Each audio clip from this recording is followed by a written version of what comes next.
SlurpVision, and today we have an insider tip on how to store wine. And first, let's go over the three most important factors on what to consider with wine storage. The most important factor is actually the temperature, and the idea is to stay cool and consistent. About 12 or 13 degrees Celsius or 55 Fahrenheit for the temperature, and consistent in the sense that you just don't want it to fluctuate between warm and cold all the time. The reason you don't want it to be too warm is because it accelerates the aging process in the bottle, and not in a good way. So when you're storing the wine at home, try to keep it away from any heat, definitely away from any radiators that are going to warm up the wine. The other factor to consider is light, as in you want to stay away from it.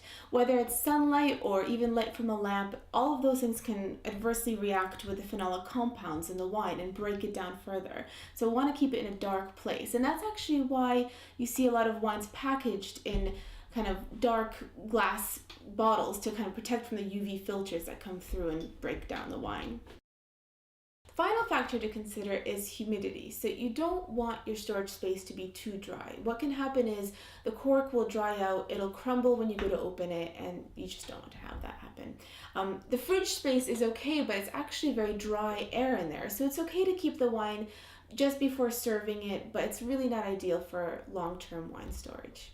So you now know the most important factors to consider. You want to store your wine in a cool place, away from any direct sunlight, and not anywhere too dry so the cork crumbles. And of course, make sure you store it horizontally, again, to make sure that the cork stays moist.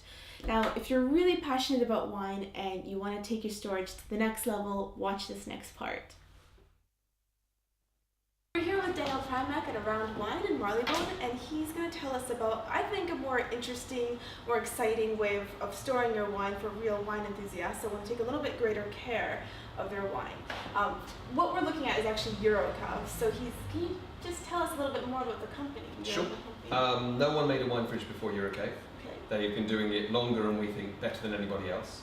They don't make any other products. They only make wine storage products. Yeah. And it's the accuracy and the constancy of the environment they create that makes them fairly unique.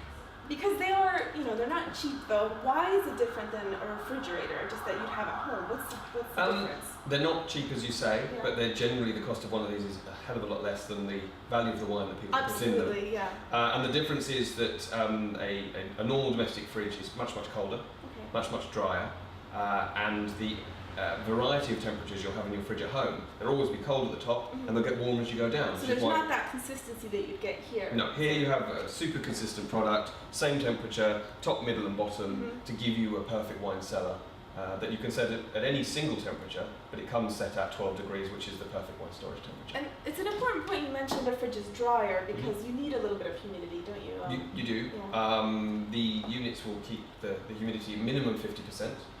Usually it'll be higher. It takes averages over time, and because Britain's an island with a river running through it, through London and many other cities, we're pretty humid anyway, and humidity is only relevant for longer storage. It doesn't matter about humidity today, it's more about the wine over time that you're going to keep in here. The difference between the panels, does it make a difference if it's a glass door or a solid door, or is it just aesthetics? Well, the black one, which is here at the end of the run, is the standard door. Okay. If you just order one, that's the door you get. Okay. You can choose to upgrade to a clear door, which looks a lot nicer. More beautiful, yeah. Much more attractive. Yeah. Means you can see the lights behind it, you can see the wine inside, you can see where your wines are, and it's also UV filtered. So it's double glazed, UV filtered, so the wine's fully protected from UV light, which is the enemy of wine. So we're kind of covering light, temperature, humidity, all the major three main factors. Yeah. Excellent. And also, how many wines does it store in the unit? It stores up to 180. The size of bottle will affect the capacity, mm-hmm. And what you do is you lay out a case per layer, and if you do have some extra large bottles, you can take a shelf out, you can adjust the height, okay. And the bottles all sit beautifully arranged on their own platform. Looks really good, very professional. It's a great place to keep all your wine at home. Get it out from under the bed. Exactly. Thank you so much, Daniel. You're welcome, thanks. We're here with Daniel Primack at Around Wine, and he's going to tell us about some of the units here today. We're very excited to see them. Thank you. Here we go.